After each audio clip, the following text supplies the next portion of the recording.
Marikina, pansit. Pansit, Sarap. Marikina. Kahit ano pa gusto niyong mauna, mahuli, lagi magkadikit po yan. Ang marikina, ang pansit. Kaya ngayon, gumawa siya ng puto, magpapansit naman ako. Ikaw ba, gusto mo pa sumama sa pagluluto? Ay, hindi na. Ikaw na magluto dyan. Bahala ka na dyan. Suplada? Tawagan mo na lang ako pagkatapos ka na magluto. Sige. Simulan ko na. Alright. Ayaw ni Atcheng Bibian sumama. O eto na, mainit na ang ating kawali. 3 tablespoon, pwede na yan. Kasi ang una nating igigisa, yung ating pang-toppings. Ito ngayon, ang ating bawang, alam nyo, mabilisan lang naman. Kalahati ang ginamit ko kasi mamaya magigisa pa ulit ako. Pakikita ko sa inyo. So, ito lang, typical, bawang muna. Alam niyo sa Marikina kasi, kada pamilya may kanya-kanyang estilo ng pagluluto ng pansit. Kanya-kanyang lihim yan, ha? Pero, kahit sa kayo pumunta sa Marikina, mapapansiteria, bahay ng ibang laging masarap. Garantisado ang pansit.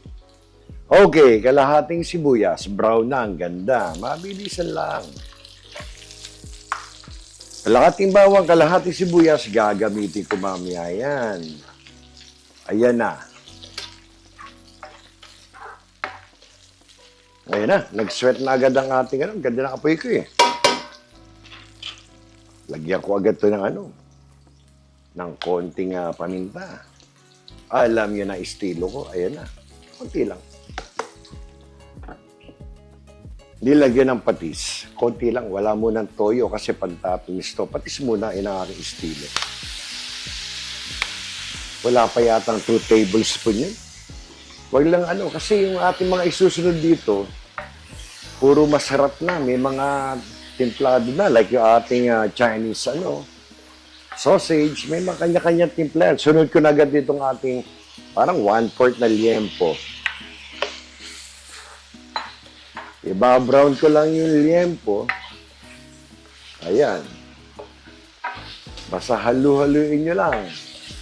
So, ito yung paminta at patis lang. Basta pag nag-brown na, yung inyong liempo, isusunod nyo naman ang inyong sausage. So, pakita ko sa inyo, pag brown na. Ito, parang 3 minutes lang, ang nakalipas, pero makikita nyo, yung liempo, lalambot yan, kasi maliit lang naman ang pagkakahiwa ko. Ayan na, nagbabrown na siya. Isusunod ko ngayon, ito. Magmamantika pa yan, kaya halos wala pang 3 tablespoon ng mantika nilagay ko. Kasi itong ating Chinese sausage, magmamantika yan. Ang sarap ipang toppings niya. Yung kalahati, gagamitin natin sa actual na pansit, sa paghahalo. Pero yung kalahati, pang toppings para maganda. Yan nakikita nyo na Naaamoy ko na yung Chinese sausage. Bango. Sinisip-sip na ng ating liempo yan. Yan, nagsasweat na rin siya. Lakas ang apoy natin. Ganda eh. Ito isusunod natin. Alam niyo naman, laging gusto sa atin, Yan. Shrimp balls ang kinuha ko. Imbis sa fish ball, shrimp balls naman to. Kakaiba to, Kaya ang ganda ng kulay, Orange. Nakita niyo yung dami na yan? Yan. Kalahati niya, mapupunta ng pansit. Kalahati, mapupunta naman sa pang-ibabaw para maganda dating. Ayan na siya. Naku, bango ng Chinese sausage talaga. So siguro to, medyo halu-haluin ko lang ng mga another 2 minutes. Tapos lalagay ko na yung gulay. Ganun kasimple lang muna. Pang-toppings lang to eh. So balikan ko kayo in 2 minutes. 2 to 3 minutes. Ito na yung tsura niya. Ganda. Nakikita niyo sa ating camera. Kaya hindi ko muna sinunod itong inuna yung shrimp kasi masyado namang ma-overcook. Ngayon pwede na. Ayan na. Itong ating shrimp, pag nag-pink to, ihuhulog ko na yung ating vegetables na pang-toppings. Ayan na yan, Ang ganda naman na itsura. Siguro to, another minute or 2 again. Nagsama-sama na ang mga lasa niya. Naku, sarap. Babalikan ko kayo pag ihulog ko na ang gulay. Okay? 2 minutes. Ito na ang itsura ng ating shrimp. Naku, ang ganda oh. Ito lang yata. Pwede ko nang iulam to eh. Ang ganda ng ating apoy. Ang ganda ng ating ginisa. Napansin nyo, wala pang toyo. Konting patis, konting paminta. Kasi pang toppings lang to. Baka kayo maligo, umalat yung pansit nyo. Kasi ang gusto niyo sa pansit, litaw na litaw, talab na talab, yung lasa ng toyo. Yun ang pansit. Kaya ito, alalay lang sa timpla. O, hinaan ko na ang apoy. Kaya ko ininaan, itong mga gulay, continuous maluluto, ayokong ma-overcook din. O, bigyan ko ng head start ang aking green beans. Head start. Huwag lang di siya mauna. Bago lagyan natin ng konting tubig. Ayan na. Tumahimik ang ating kawali. Hindi ko alam kung natakot sa green beans. Pero ayan na. Bigyan natin ilang segundo mauna ang ating green beans. Isunod ng carrots. Ayan na. Ito naman, carrots naman ang isusunod natin. Haluli ng konti. Napansin niyo ba na hininaan ko ng gusto yung aking apoy?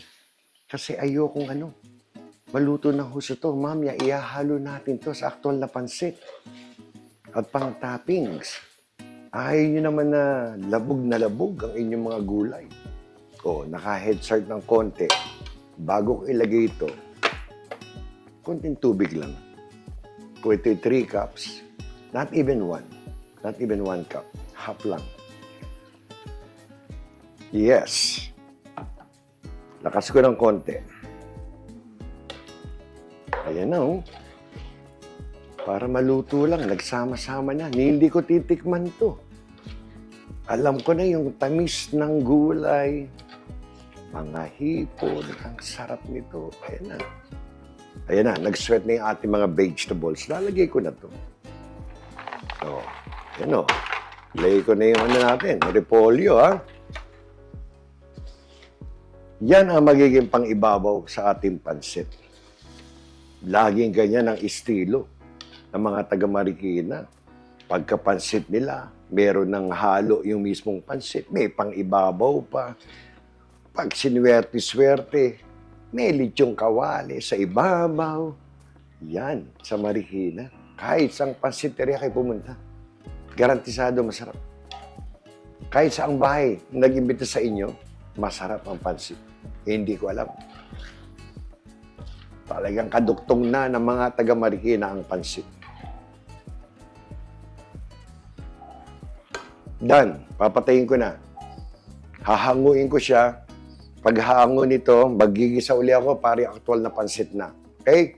Ito na. Ready na ko. Ang ganda ng apoy. Ito yung natira natin bawang.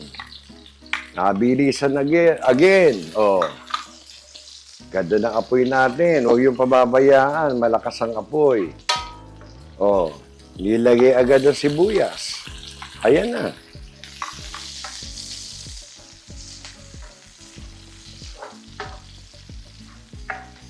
Hinaan ko ng konti. Baka tayo masunugan. Baka umangal si Naching. Sarap pa naman ng puto niya. Ayun, nasa background. Nakita niyo ba yung bawas na? Ako ho yun. Alam nyo naman, pepper muna. Alam nyo na yan. Ayan na. Nakabili na ako ng toyo, bago to. Lagyan ko muna ng mga half cup kasi anyway, ang lulutuin ko palang pansit ay kalahating kilo lang. Half cup muna. Mambong, parang bitin naman yan. Half cup na pansit, kalahating kilo. Talagang parang bitin. May oyster sauce pa, Ayan, Lagyan natin ng konti. Yan ang sikreto. 2 teaspoon. Ito na, ang magbibigay linamnam. Ayan. Mambong, parang puro soy sauce naman, saka yung oyster sauce. Kaya relax ka lang. Lalagyan ko nga ng Nor chicken powder Yan ang magpapasarap dyan. 2 teaspoon. Alam niyo naman ako, laging 2 teaspoon. Okay. Sa ganitong point, may pakikita ako sa inyong sikreto. Areglado yan. Masarap yan, ha? Ito yung the rest ng 3 cups natin. Ito muna ilalagay ko. Bitin yan. Kulang yan. Hindi ko muna lalagyan. Haluin ko ng konti. Kasi may nagsasabi, Mambong, sira ako sa pansit. Anong problema mo sa pansit? Laging maalat. Hindi ko makakarkula. Lagi ako nasisira. Sasabihin ng mga anak ko, maalat daw. Ganun ba? Ito, turo ko sa'yo. Ito yung unang mixture mo, di ba? Ito yung ginisa. Madali magdagdag. Kumuha.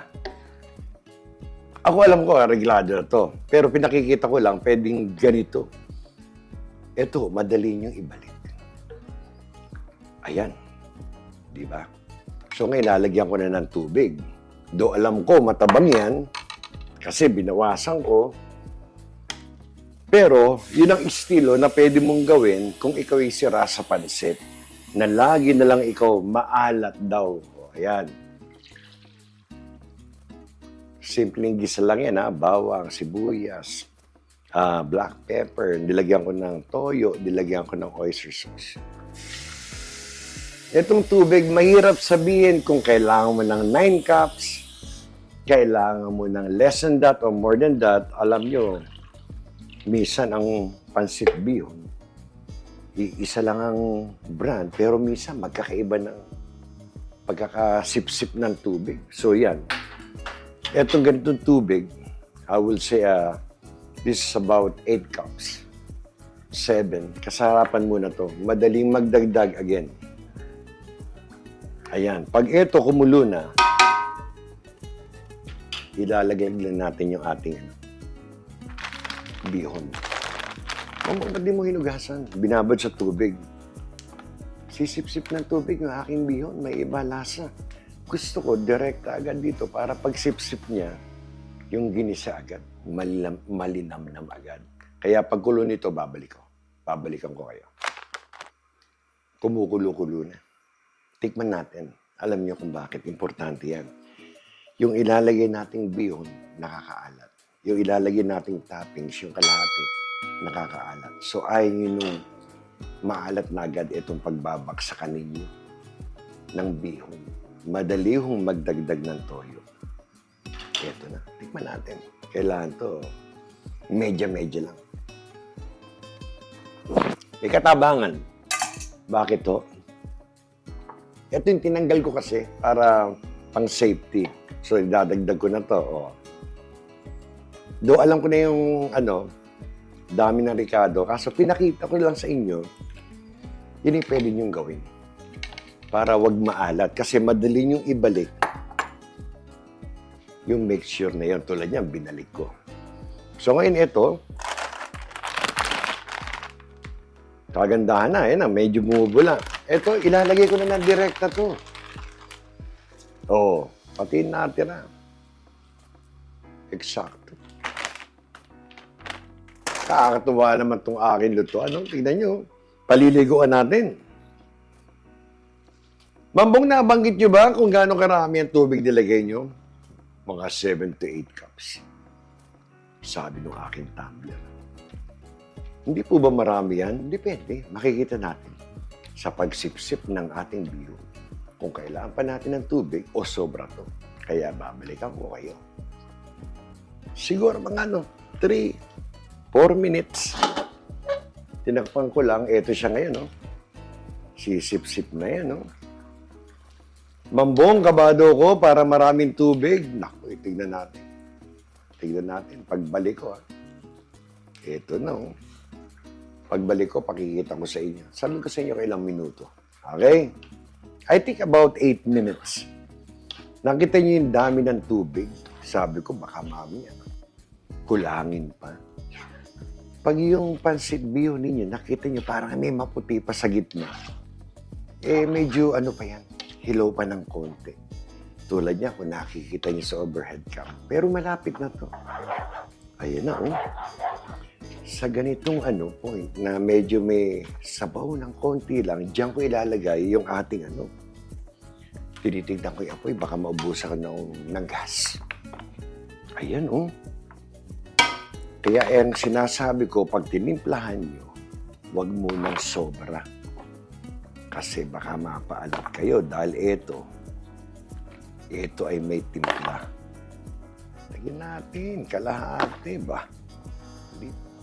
So, okay, ito itinira ko talaga. Dahil yung gagamit natin pang ibabaw. Tignan nyo naman. Tignan nyo ang ating pansit. Tignan nyo. Luto na siya. Masabaw-sabaw. Teternohan ng puto. Ano pa?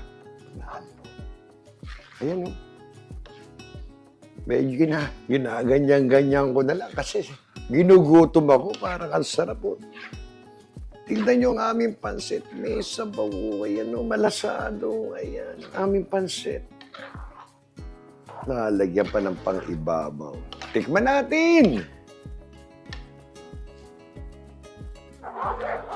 Pero hina ako muna. Baka masunugan ako eh. Ache, kuha ka ng iyong pantikim. Haru!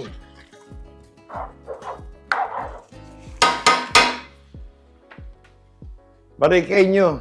Pansit. Ayan na. Aching, pwede na. Aro, kanyaman ang tsura. My gosh. Kailangan ng puto dyan. Terno-terno. Teka, lalagyan kita ng konti. Baka sabihin mo, inaragyan Mapali. Ay, mapali. Haru. Diyos ko, ang sarap. Masabaw, ano? Oo.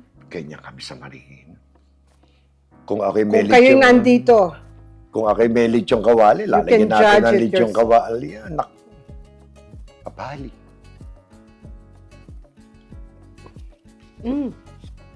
Tamang-tamang alat. Ang sarap. Hindi dry yung pansit. At saka, masarap siyang ganito na may konting sabaw. Pero, ang sarap. Wala akong masabi. Manyaman. Salamat po. Okay? Okay, salamat po sa pagpapanood nyo ng dalawang partes ng aming serye. Nagluto siya ng puto na gamit ng harina. 3 iba-ibang puto yan. At ito ngayon ang pansit. Ng isang Marikenyo, sa Marikina, iba-iba ang estilo, pero ito po ang estilo ng nanay ko. Muli, isa na namang mapagpangalang araw para po sa inyo lahat. Thank you, Lord. Dakal salamat. Salamat sa Diyos. Tayo may masarap na pansit at puto. Hanggang sa muli. Bye.